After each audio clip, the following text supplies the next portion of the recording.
তো নমস্কাৰ বন্ধুসকল, কি খবৰ? আৰু আজিৰ ভিডিঅ'টো মানে জুবিন দাৰ ওপৰত। আৰু জুবিন দা কোন আমাৰ অসমৰ চবেই জানে, তেওঁ আমাৰ অসমৰ চবতছে ডাঙৰ গায়ক। আৰু আজি আমি জুবিন দাৰ ওপৰত পাতিছোঁ যে কথাটো, জুবিন দাৰ মানে প্ৰশ্ন আহিছিলে পৰীক্ষাত।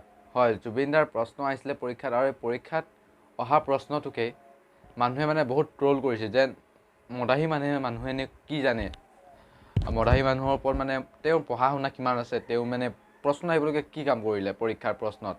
কিন্তু মই ক'ব বিচাৰিছোঁ যে জুবিন দাই এনেকুৱা কাম কৰিছে যি পঢ়ি শুনিও বহুত মানুহে কৰিব নোৱাৰে। যেনেকৈ জুবিন দাই আমাৰ অসমৰ কাৰণে বহুত গৌৰৱ আনিছে, কাৰণ তেওঁ বাহিৰতো গান গাই আহিছে। আৰু আমাৰ অসমত মানুহৰ কাৰোবাৰ বেমাৰ চেমাৰ হ'লে জুবিন দাৰ ওচৰত সহায় বিচাৰি গ'লে জুবিন দাই পটককৈ সহায় কৰিবলৈ আহে।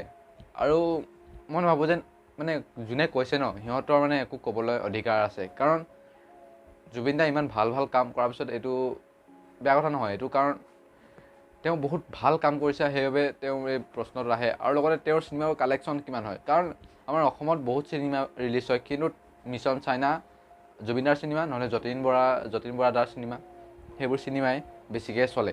কেলৈ? কাৰণ তেওঁলোকক ভাল পায় আৰু তেওঁলোকে চিনেমাবোৰ কৰিছে, সেইটো কাৰণে আমাৰ অসমীয়া ইণ্ডাষ্ট্ৰি উঠাবলৈ চেষ্টা কৰি আছে। আৰু আমি তল পেলাই দিব নালাগে সিহঁতক। আৰু জুবিন দাৰ প্ৰশ্ন আহিছে কাৰণে কোনো বেয়া কথা নহয়। আৰু কিছুমানেতো এনেকৈও কৈছে যেন জুবিন দাৰ প্ৰশ্ন এবাৰ মেট্ৰিক পৰীক্ষাটো আহিব, মানে ফটোৱামি কৰিছে।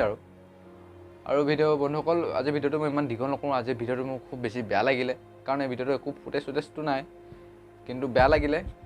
আৰু ভিডিঅ'টো আজি ইমানতে শেষ কৰিছোঁ, বেছি দীঘল নকৰোঁ। প্লিজ লাইক আৰু ছাবস্ক্ৰাইব কৰিব।